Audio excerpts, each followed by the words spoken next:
Hello అందరికీ ఈ రోజు నా ఛానల్ కి తిరిగి స్వాగతం. సింపుల్ మరియు టేస్టీ పచ్చి శనగ పప్పు కొబ్బరి కర్రీ తయారు చేద్దాం. దయచేసి ఒకసారి ప్రయత్నించండి, మిస్ అవ్వకండి. సో ఈ కర్రీ కోసం ఒక ప్యాన్ లో కొంచెం ఆయిల్ యాడ్ చేసుకొని అందులో వైట్ ఉరద్ దాల్, బ్లాక్ ఉరద్ దాల్, జీరా, ఆవాలు అండ్ కొంచెం పచ్చిశనగపప్పు యాడ్ చేసుకుందాం.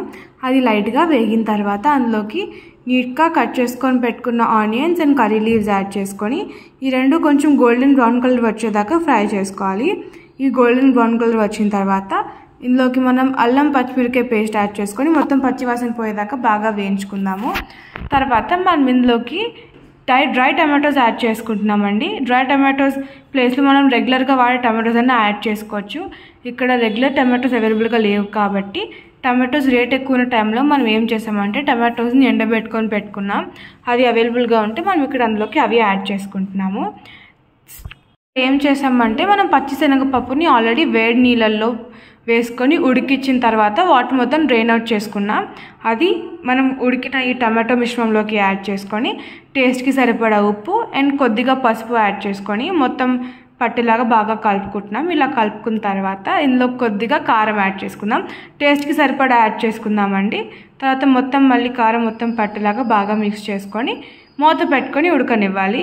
ఇందులో జనరల్గా మనం తీసుకునే కర్రీ క్వాంటిటీ బట్టి వాటర్ 1.5 గ్లాస్ అలా చూసుకొని యాడ్ చేసుకోవాలి. బట్ ఇక్కడ డ్రై టమాటోస్ వాడుతున్నాం కాబట్టి ఒక 1/2 గ్లాస్ ఎక్కువ వాటర్ పోస్తున్నాం రెగ్యులర్ క్వాంటిటీ కన్నా. సో ఇలా మరిగిన తర్వాత కొంచెం వాటర్ పోసుకొని 2-3 సార్లు బాగా కలుపుకొని మూత పెట్టుకొని ఉడకనివ్వాలి. అంతేనండి. కొంచెం దగ్గర పడిన తర్వాత కోకోనట్ యాడ్ చేసేసుకొని కొంచెం బాగా కలిపేసుకొని పక్కన పెట్టుకుంటే కర్రీ రెడీ అయిపోయినట్టే. ఇలా మధ్యలో ఉడుకుతూనే వస్తుంది కదా, అప్పుడు ఒకసారి మూత తీసి కలుపుకోవాలి.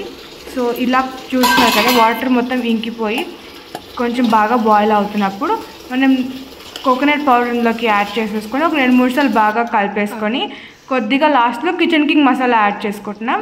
అది యాడ్ చేసి ఒక 2-3 సార్లు కలిపేసుకొని స్టవ్ మీద అట్లా ఉంచి పక్కన పెట్టేసుకుంటే యమ్మీ అండ్ టేస్టీ కోకోనట్ పచ్చిశనగపప్పు కర్రీ అయితే రెడీ అయిపోయింది.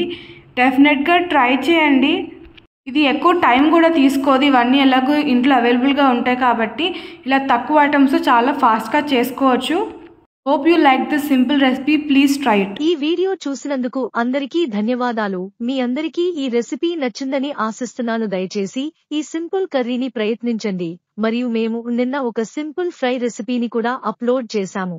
అది పనస గింజల ఫ్రై. ఒకసారి వీడియో చూసి ప్రయత్నించండి.